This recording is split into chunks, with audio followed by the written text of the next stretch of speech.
Hello. Hi.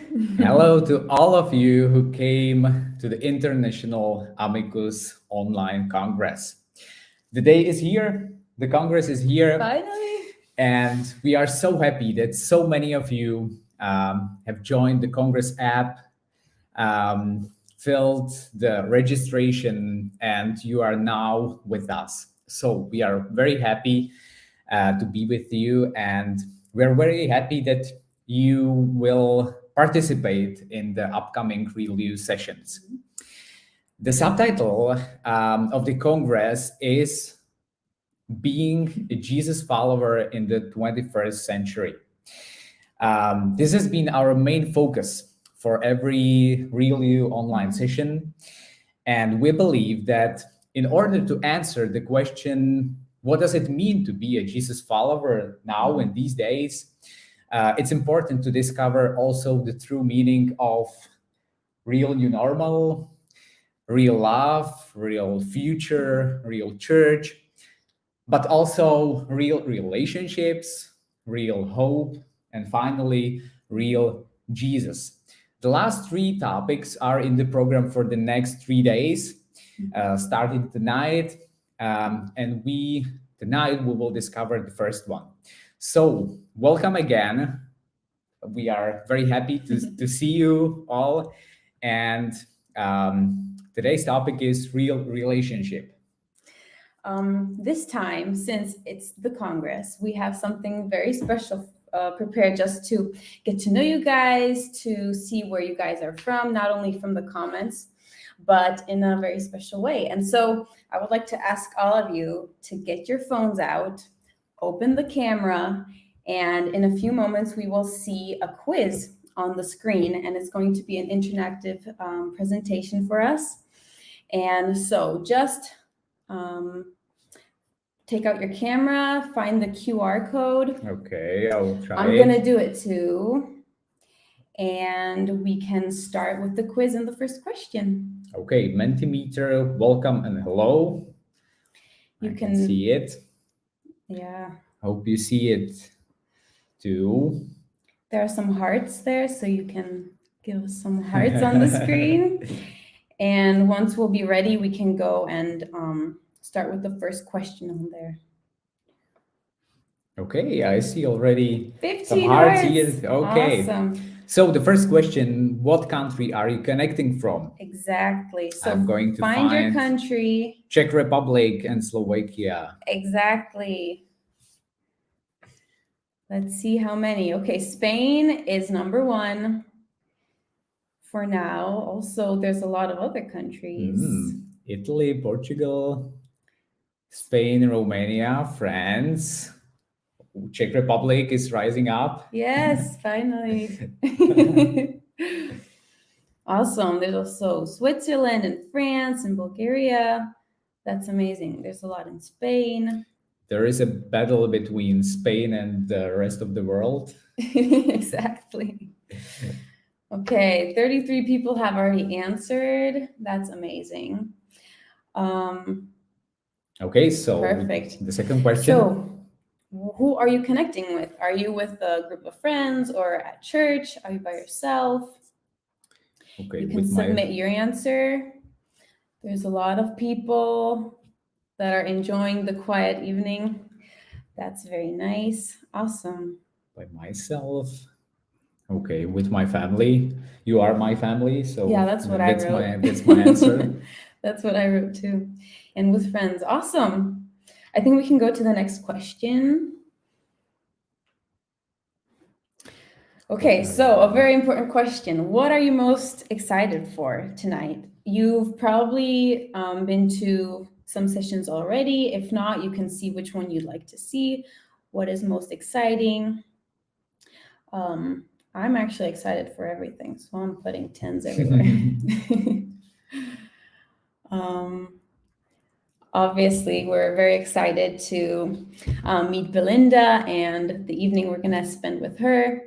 The Q&A response groups has a lot. That's awesome. Okay, what's the next question? The next question, have you been to the previous AMiCUS online sessions? That's an Okay. interesting question. Let's see how many people. This is not my Are- first time. I have been to a few. And there's quite a lot of new people here, so welcome, you guys. It's gonna be fun. I'm glad that we're able to be here. Yes, We'll wait a little bit. It's dancing. Yeah, 40 people have answered. Awesome. Okay, this is my first time. That's 60 amazing. people. Most of you guys are new, so Welcome. to the Congress. And we'll wait a couple seconds and we can go perfect to the next answer. Question. So now it's an important question. Have you downloaded the Congress app? I have. A lot of you have been communicating, and there's going to be a lot of meetups there. There already have been. So I'm liking the answers, Martin. Look, most of the people have downloaded the app, so that's amazing. Okay, just 2 people. So for these 3 people, don't hesitate to download the app. There's still time. Perfect. So let's answer this question. Where do you find the videos and materials our speakers prepared for you? This is a good question because it'll show you guys if you know what and where everything is. On Netflix. I mean, we wish. But yeah, the agenda is the correct answer. Where can you post your questions? That's a good question too. So make sure to answer by post mail. I mean, that would be nice. It would take a while. Pen and paper would be nice too. But exactly, it's in the Q&A section. So what's happening on Friday at 10 a.m.? Oh, I'd like to have breakfast, but since it's the Congress, it's a special meet and greet. So don't forget to sign up for that. That'll be very nice. It'll be a nice start to the weekend and the Congress. So how can you win the Arise Online Discipline course? Discipleship course. Yeah, discipleship course. By smiling really hard. By joining the leaderboard contest. Awesome. Amazing, guys. We have so many smiling people here. I know, that's amazing. How can you get in touch with other participants in the app? For those of you who have been active, you know the answer, so don't worry. It is very easy. The app is very user-friendly, so you can for sure get in touch with a lot of people there. Exactly. How long is the app available or actually valid after the event? So I hope for it's actually not 1 year. I think it's 6 months. Exactly. So welcome, you guys. Welcome to the Real You International AMiCUS Congress. Tonight, we are going to speak about real relationships, and we want to welcome our speaker for tonight. So, hello, Belinda. Hello, lovely to be here. Hi. Tonight's giveaway is your book, The Art of Drawing Closer to God, which will take place on YouTube. So.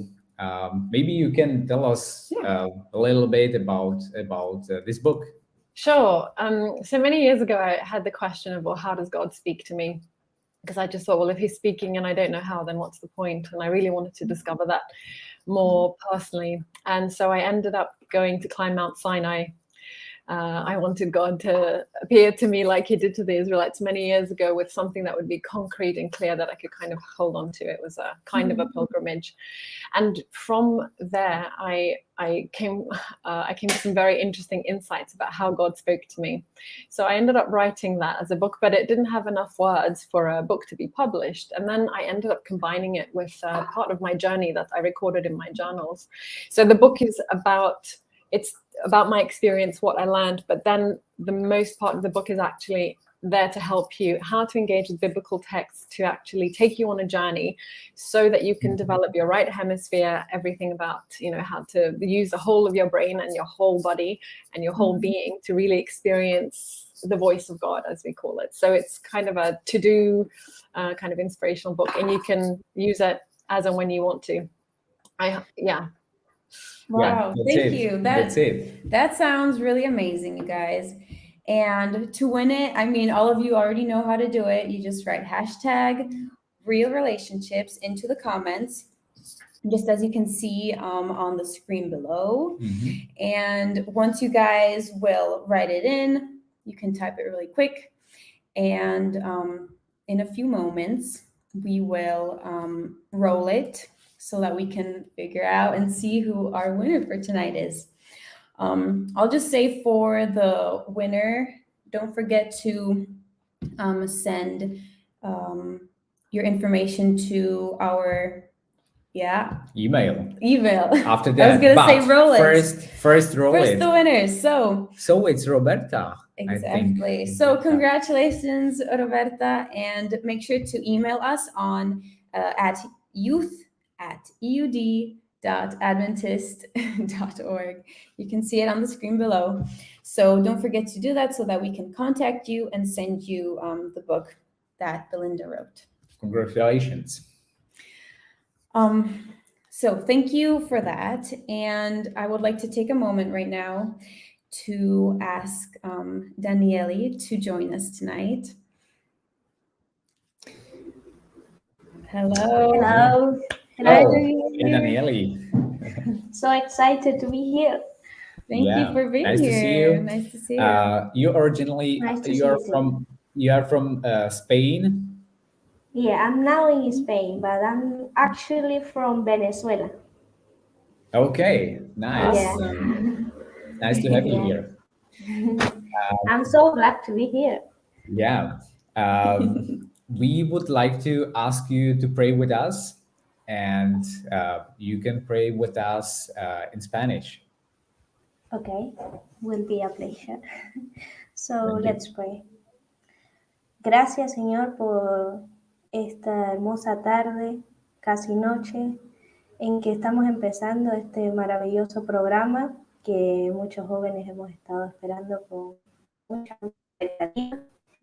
Y bueno, queremos pedirte que tú, Señor, en primer lugar estés con cada uno de los jóvenes que se han unido de tantos y diferentes países, también hay desde Sudamérica y de toda Europa, Señor, que tú les bendigas y que hoy tú bendigas, Señor, a la que nos va a impartir tu palabra, que tú seas con ella y nosotros podamos aprender mucho, mucho y podamos conectarnos con ese real Jesús. Queremos pedirte bendición para cada uno de los que están acá organizando este maravilloso evento, que tú seas con ellos durante todos estos días que vamos a gozar una fiesta espiritual, Señor. Bendícelos y bueno, gracias, Señor, por las bendiciones que nos das día a día y por tu maravilloso amor, Señor. Queremos, a estos jóvenes que estamos acá, queremos buscarte con más ahínco, conocerte más y estar listos, Señor, para tu segunda venida. Gracias por este privilegio de estar acá. En el nombre de Jesús. Amén. Amen. Amen. Thank you very much, Daniele. Thank you. So now it's time to welcome our speaker, which is Belinda Samari. Hi again. Welcome. We are very happy to have you here tonight with us. Belinda, you are a doctoral student in ancient Greek philosophy with background in Hebrew and also Jewish studies. You also lecture and have workshops on psychology, creativity, philosophy, and biblical studies.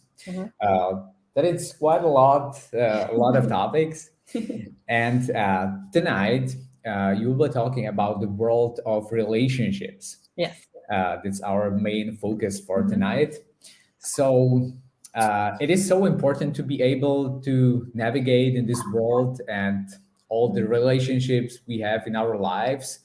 And so learning how to relate to others in a deep and meaningful way is something what we want to explore more and discover also tonight. Maybe from the perspective of Christian faith, also from the perspective of Bible. So we are really happy that you are here with us. So welcome again. And first questions, very easy. How was your day? It was great. It was busy, but it was lovely. Nice. We have a couple questions just to get to know you a little bit. The first question is, since you're a PhD student, we would like to ask you what inspired you to first study psychology. Now you're studying philosophy. So what was behind that? I remember finishing high school and just thinking, if I had to do something for the rest of my life, what would interest me for that long? And I just thought, well, I'm fascinated by why we human beings are the way that we are. So that's why I decided to go into psychology. Awesome. How important is it for you to spend time by yourself and to be alone? And maybe what is the favorite part of the day for you? Yes, it's really important for me to have my alone time. I couldn't really survive without it. And I'm the kind of person that we call a night owl in English. So my favorite time to have my quiet time is in the evening when everything's dark and quiet. Yeah. And speaking about relationships, my question is, what do you most want to know in this big field? Well, as you'll hear from my talk, I talk about quantum mechanics and the nature of the universe and how that applies to relationships. So I'm curious about what we can yet discover about what's possible in relationships that we just didn't think was. So that will be after the talk. Yeah, no, that's really interesting. Yeah, that's great. So welcome again. And we are happy for you being with us. And the time is yours. And before that, we have a special video.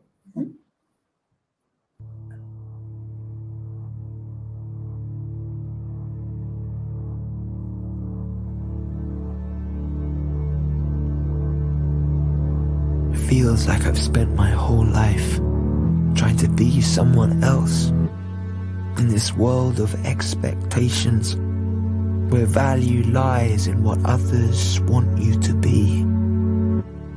I've become everything this world demands of me, and so I've buried my truth, and I've hidden my soul away.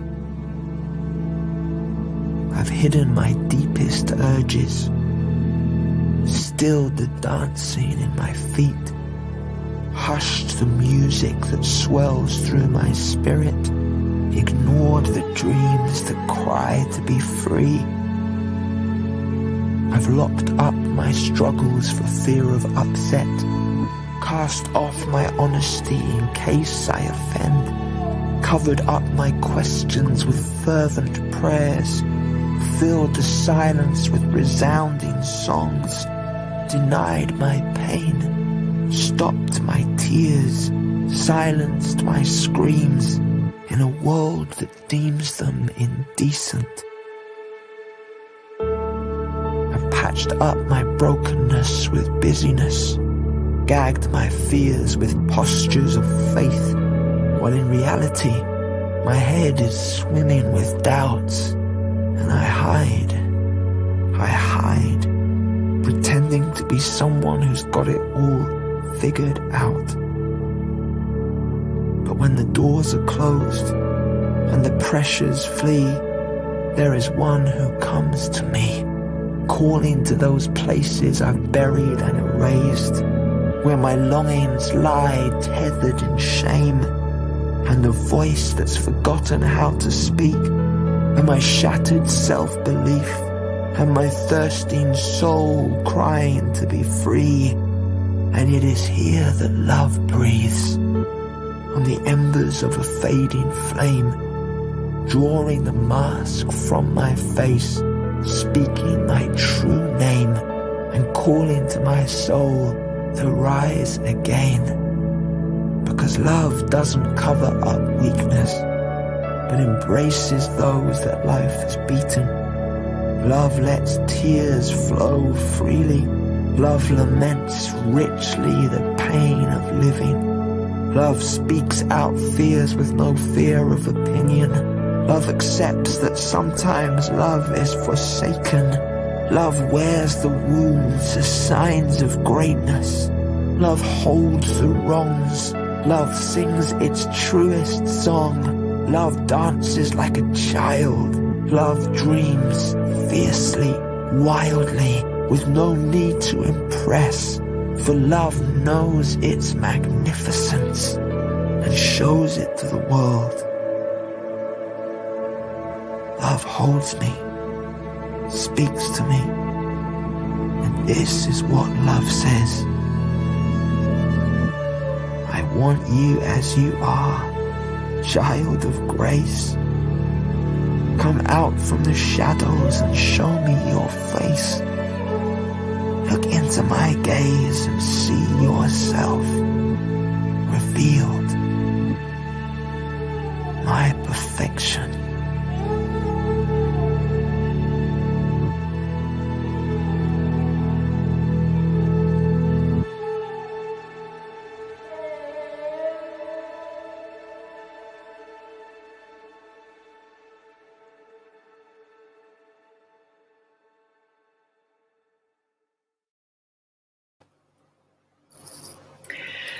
Good evening, everyone. I am really happy to be here with you this evening to talk about real relationships and dig a bit deeper into what it means to have them and maintain them.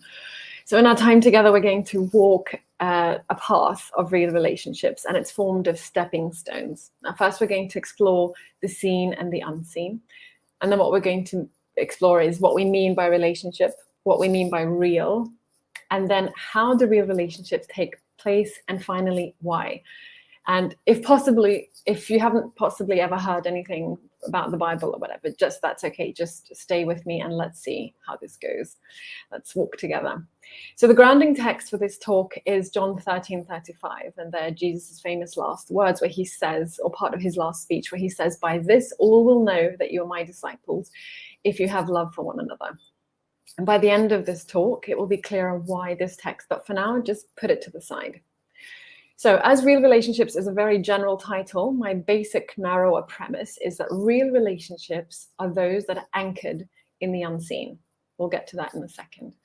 Obviously, the primary real relationship is your connection and your relationship with God. That's the relationship that makes sense of all other relationships. And if that's real, so will all of your others be. That's the basic building block. But in this talk, I'm actually going to focus on the human relationships. So what do I mean by anchored in the unseen? So let's explore our first stepping stone. So if we want to understand anything about what the Bible is talking about, this is an essential background concept. So according to the Bible, there are two realities, the seen and the unseen. One we can see and experience with all of our senses, and there's the other which is spiritual. We can also feel it, we just can't see it. Now, they are completely different realities. I don't know if there are any physics students among you, but it helps to think of them in terms of physics. So the seen is Newtonian and the unseen is quantum. So much like quantum particles make up everything that exists, yet we can't see them, so the unseen realm undergirds everything that we do see, even though we cannot see it. Now, it's important to remember that in the quantum world, things are possible that we think are impossible in a Newtonian sense. So, for example, we know from quantum mechanics that a particle can be a particle and a wave at the same time. We know that a particle can be in two places at the same time. We know that when a particle comes against a barrier, it can appear on the other side of the barrier without having to cross over or jump over in some sense. And quantum particles can even spin in opposite directions at the same time. So we are already living in a world that boggles our minds and challenges everything we think is possible and normal at the quantum level. And so what I'm saying is that the same is true in the realm of relationships, but we haven't quite figured that out yet. We are yet to discover this. So when we understand this, that we live in a quantum world, even when it comes to relationship, this suddenly opens up a whole new understanding of relationships, of what's possible.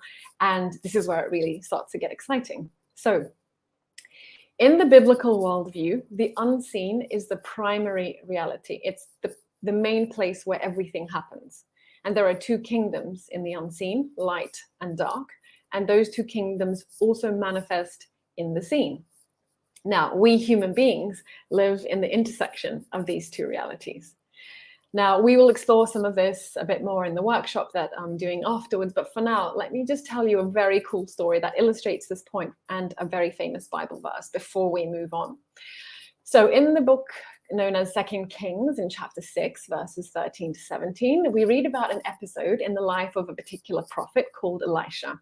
And without going into lots of detail, he's gotten in trouble, not by any fault of his own, but he seems to be stopping this particular king from attacking another king, because he keeps revealing the location and the battle strategy to this particular king. So this guy is upset. So now this king finds out Elisha's location, and he goes and surrounds that city with his army. Now in the morning, Elisha's servant wakes up and sees this sight, and he's alarmed and he's afraid, and he goes to Elisha and he says, look what's happening. And Elisha is completely calm, and he just says, don't worry, those who are with us are more than those who are with them. And Elisha's servant still doesn't get it. So Elisha prays and he just says, God, open his eyes so that he can see the unseen. And in that moment, the servant's eyes are opened, and what he sees on the mountains behind are horses and chariots of fire. He sees an army in the unseen, and he understands what Elisha was talking about. So Elisha in that moment simply says, God, show him the unseen. And he does. You see, just because we can't see it, it doesn't mean that it's not real. And if we allow ourselves to tune in and to grow sensitive to it, we can definitely feel it. And understanding these two realities and how they interplay is really, really essential. And this concept we also find embedded in a famous biblical text, which I'm sure many of you will know, which is Hebrews 11:1, which says, now faith is the substance of things hoped for and the evidence of things not seen. What is faith here? It says it's the substance of the unseen, specifically certain aspects of the unseen for which we long and to which we belong. So if you read the whole of the chapter of Hebrews 11, it's literally a tale of, it's a reminder of some incredible people who lived in the unseen, each in their own unique way. So in this context, faith isn't something that you have. It's a committed orientation of your heart. It's a way of being. And so remember that we live in the intersection of these two realities, of the seen and the unseen.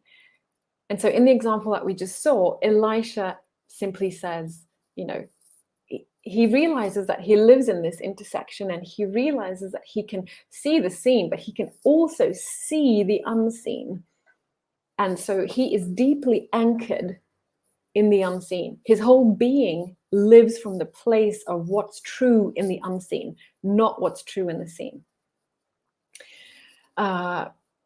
He knew the unseen to be true. He felt it, and he lived from that place of truth. And that is really, really important. That's what makes a difference. And that is essentially what we call faith in religious discourse. And what I mean by real relationships being anchored in the unseen is precisely that. But it will become clearer as we move on. So for now, we've got these two realities, their interplay, and the fact that the unseen is quantum, anything is possible, and that just because we can't see it, the unseen doesn't mean it's not real. So what is a relationship? Well, we could define it in many different ways, and we could focus on many different aspects. We could focus on how they begin or how they are maintained. But for the purpose of this talk, I'm going to focus on how real relationships can begin. okay? The moments of encounter. Why? Well, because it will underscore the idea of meeting and being anchored in the unseen. And it will also do away with some of the ideas that we have about how meaningful relationships can form. That's why. Okay, so for the purpose of this talk, we will say that a relationship is a flow between two people. And I'm using the word flow here because it describes the dynamic nature as opposed to static. And also because it's reciprocal, because it means that it's flowing both ways. Okay, so a relationship is a flow between two people. But what do I mean by real? So real meaning in the unseen. So I don't know if anyone here, does anyone dive here? Imagine that what we call relationships happen on the surface of the water. Okay, people meet, they have common interests or hobbies or values, religious or political views, etc. Maybe they've known each other from childhood, etc. And connections form. But now imagine that you dive deep underwater, and there the pressure is different. The way in which you move is different. What you see and experience is all completely different. Now imagine that you meet somebody there in the depth. And there, it's not about common hobbies or time spent together or about the same political or religious views, etc. There, you're meeting there because you're both in the depth, and that is the main connector. And that analogy just means, for the purpose of our talk, that you're meeting in the unseen. That's what connects you. And again, it's an incomplete analogy, I realize that, but just stay with me and it will become clearer. Does this mean that when people meet and it's meaningful in a real relationship, that they both need to have this framework of the seen and the unseen? No, not officially. We all have different frameworks within which we operate in order to interpret our lives. It's not necessary, but it's enough that both people are sensitive to what causes that flow between them, which is the Spirit of God from the biblical point of view. And this will become clearer when we come to the stepping stone of how real relationships take place and the examples that we're going to be looking at. So let's just recap thus far. There are two realities, the seen and the unseen. The unseen is the primary place of activity, and it is quantum. We live in the intersection of these two, and those who live with God, as we read in the Bible, were all anchored in the unseen. This means that their primary place of residence, their orientation of their heart, their whole identity, everything about them was in the unseen. And when one lives like this, then one is sensitive to the Spirit of God. And this includes how he causes and where he causes that flow to happen between people, meaning relationships. And that element of meeting in the unseen is what makes them real. Now, how do real relationships take place? The book of Acts in the New Testament is a great place to dig for this. And it's literally story after story of encounters just like this. Okay, they're all happening in the unseen. We won't read them now, but I suggest that if you want to, you go dig in Acts chapter 8, chapter 9, and chapter 11 for more details. But for tonight, I'm just going to focus on one story here. And in Acts chapter 9, there's a story about a man called Ananias. And he's a man who lives with God. He's anchored in the unseen. And one day God tells him to go to a particular house in a particular street in that city to meet a particular man, a perfect stranger, who is praying and who has had a vision that a man called Ananias will come and pray for him because he is blind, and that man Ananias will pray over him and his eyesight will be restored. Now, Ananias is a bit afraid and he tells this to God because he's like, God, I've heard about the reputation of that guy who's called Saul, and he's dangerous. He's hurt a lot of people who are like me. Are you sure I need to go? And God reassures him and tells him, go, I have big plans for that man. And so Ananias trusts in the voice of God, and he moves into this completely mad situation to the exact GPS location that God gave him. And sure enough, there was Saul, and Ananias prayed and Saul could see again. And if we read a few passages before, for example, in the previous chapter, in chapter 8, we read about another man called Philip, another guy who was anchored in the unseen. And God sent him on a crazy mission to meet another perfect stranger, an Ethiopian man, to have a life-changing conversation.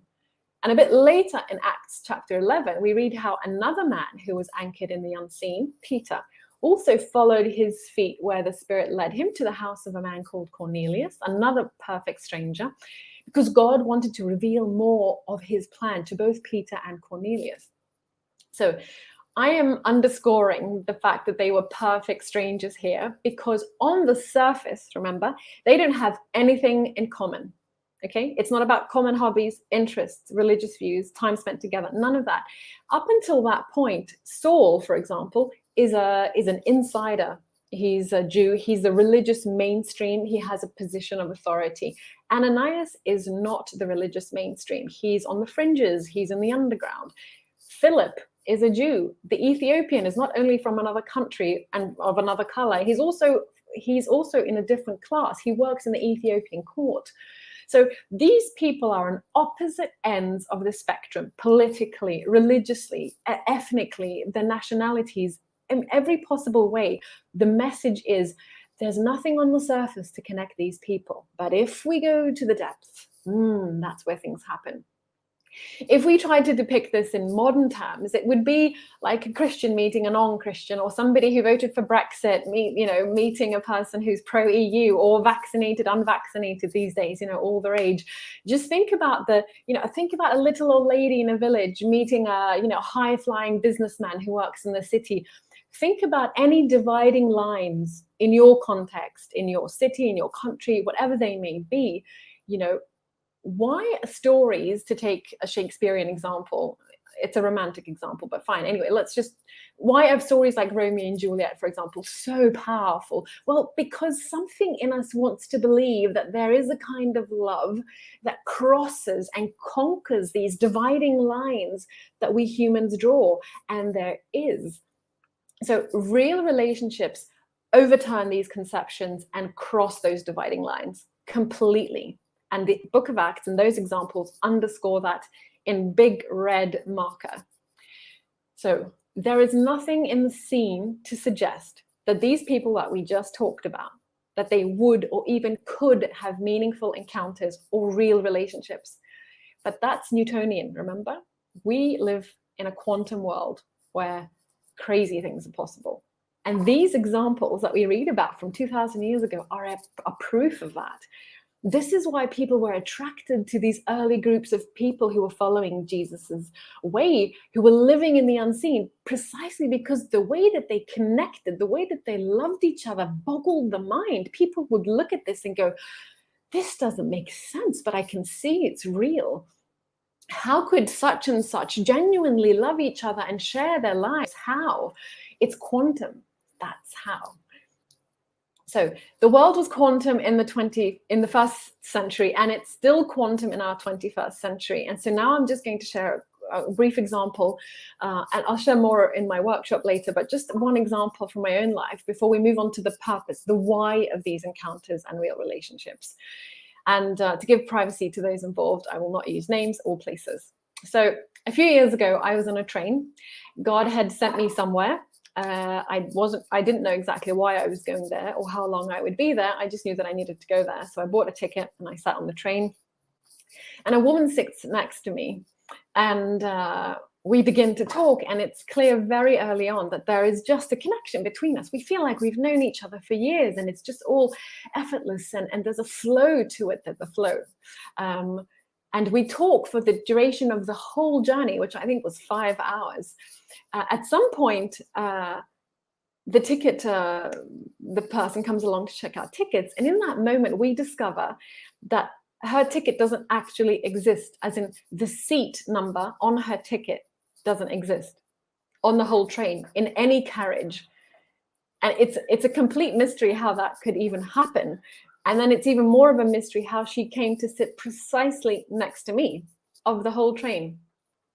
And so even in that moment, we were both like, okay, this is strange. There's something going on here. This is a kind of connection. And how that of all the people in the whole train, and that, that we met, but also that her seat doesn't exist.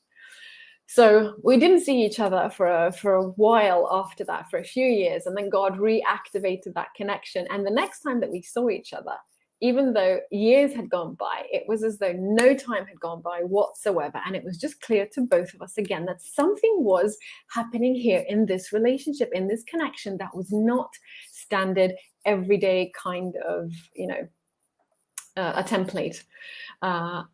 At every step, generally, when we encounter these, and I'm still, by the way, I'm still exploring this with her. We still don't know exactly why our paths have crossed, but at every turn, there's evidence that something more is going on.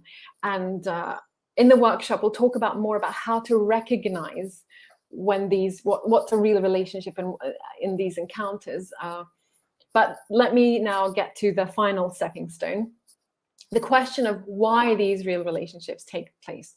Now, we could say for two reasons. We could say they happen for local or personal reasons, and we could say that they happen for global or for general reasons. Now, what do I mean by local? Well, these real relationships, whether they last a few minutes, which they can, or a lifetime, which they also can, they happen for a reason. And that reason is personal.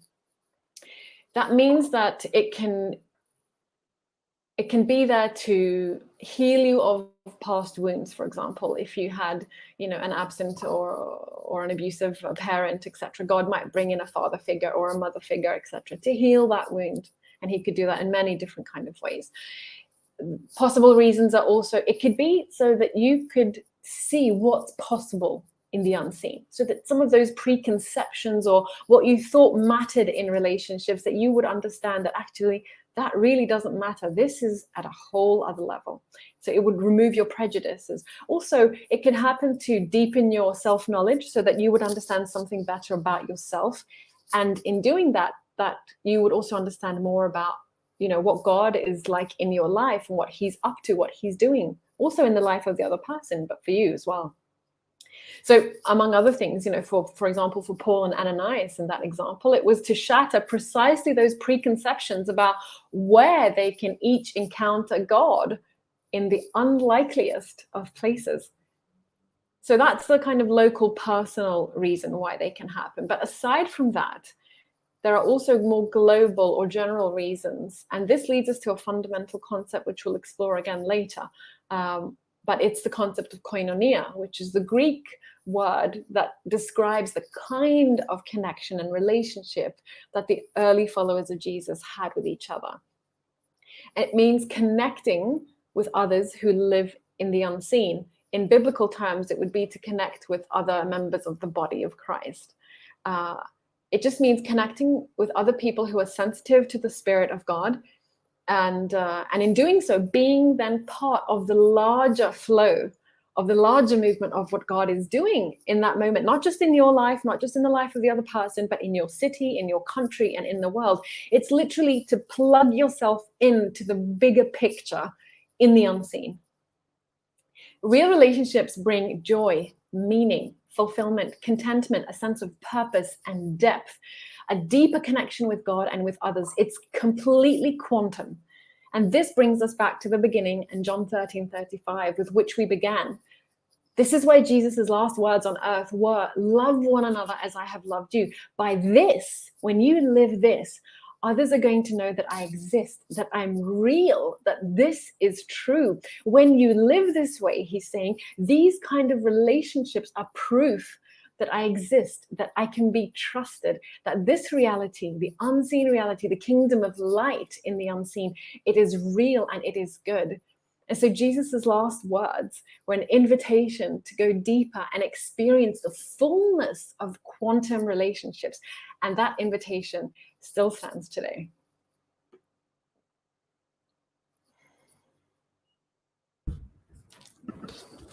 Thank you, Belinda.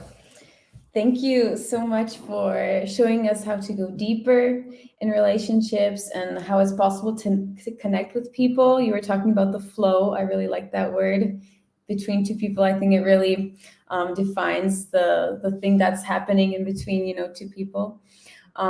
And talking about things that aren't seen. So that is very interesting. Thank you so much. Right now is the time where all of you guys can send in your questions.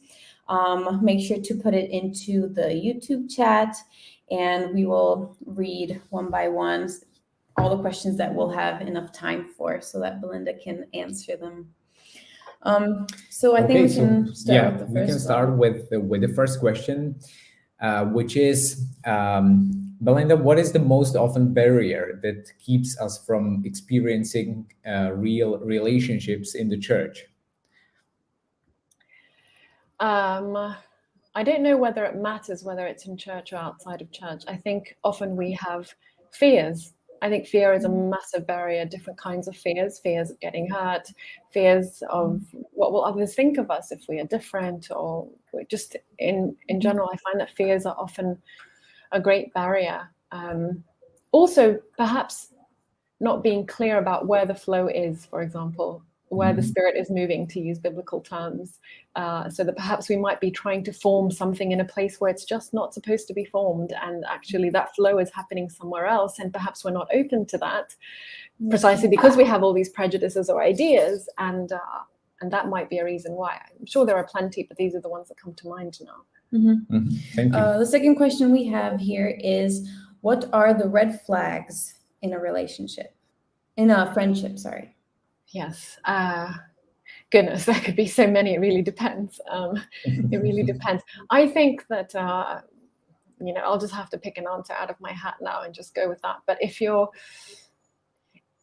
generally there is, firstly, trust your intuition generally.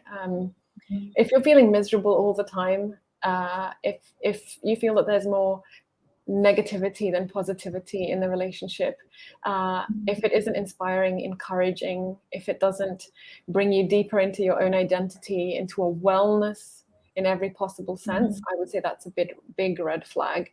I understand it's also difficult to know, when red flags are things to work on, and when red flags are things that mean you need to exit a friendship or just take a break or have distance or whatever. But I would say to really monitor that. Thank you. The next question is really tough, I think. Here is it. You said that having real relationships is a mode of being with God that translates into connections with others. And we live in a society where living with God is a minority. So does that mean that people that don't know God can still experience real relationships? Yes. This is why I said that both people who experience the flow and what we were talking about, what the Spirit of God, they don't both have to know about the concept of the Spirit of God. They don't both have to have that framework, but both of them will be sensitive to it and will be living from that place and will be in tune with that and will be following that and will recognize there is something happening here. So that woman that I met on the train does not come from a worldview like mine at all. Completely different story, but God did enough in her to recognize there's something here. This is unusual, enough for her to know that. Beyond that, I don't need to know anything else. I just know that God is here. He's doing something, and I need to keep paying attention. I need to keep being present and to discover, what is this? Yeah, thank you. I have another question. If in my unseen are my basis of life and is where you do the connections, how is it possible to do a connection with people with different bases and who doesn't have any relationships with God? Yes, I think that really depends on what we just spoke about, whether that person is sensitive to the Spirit of God. Because let's put it bluntly, just because somebody is religious and goes to church doesn't mean they're sensitive to the Spirit of God. And just because somebody doesn't go, it doesn't mean that they're not sensitive to the Spirit of God. So really, that's the only common denominator between this kind of flow that I'm talking about. Yeah. Okay. Thank you. The final question. What would you say that is the easiest step to make my relationships more real? In order to have a real relationship, you have to be real yourself. That means you have to be truthful with yourself. That means you have to reach for what is good.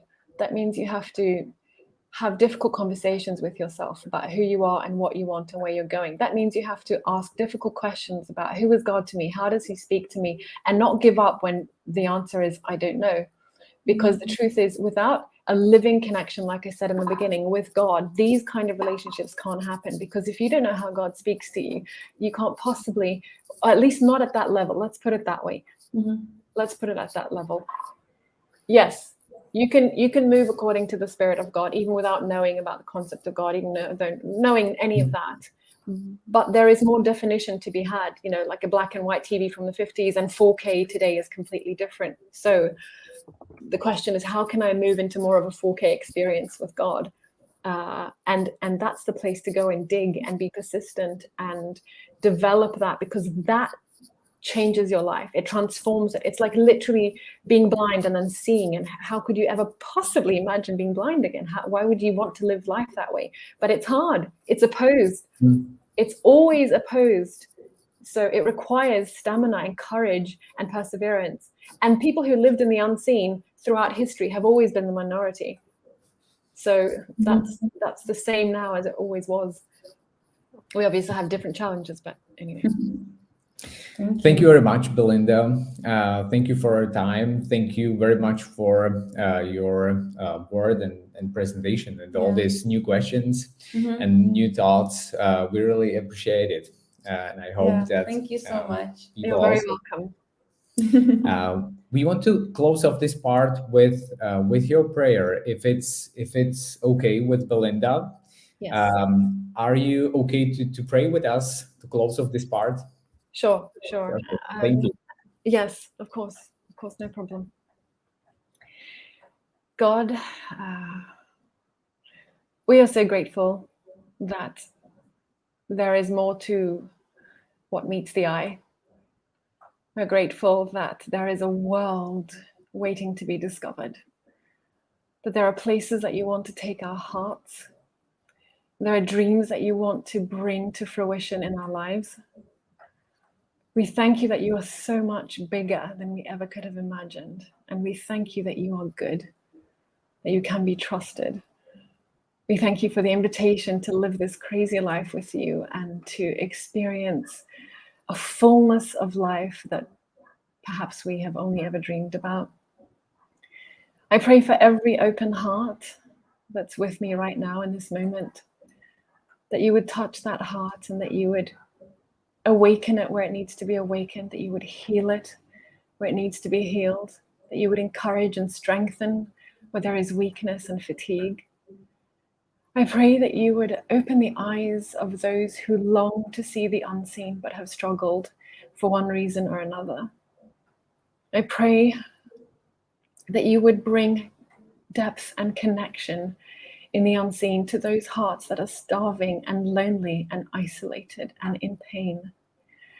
I pray that you would open their eyes so that they could see what I see, and that you would cause a flow to flow not just between 2, but between 5 and 50 and 5,000, so that there would be a rushing water of the living waters of life, that you would continually surprise us, and that we could live to be embodiments of what is possible in all our quantum glory as you've made us to be. I thank you for all of this, and I pray that you would take these words and make them come alive where they need to. I pray this all in the name of Jesus. Amen. Amen. Thank you. Thank you, Belinda. And thank you, all of you.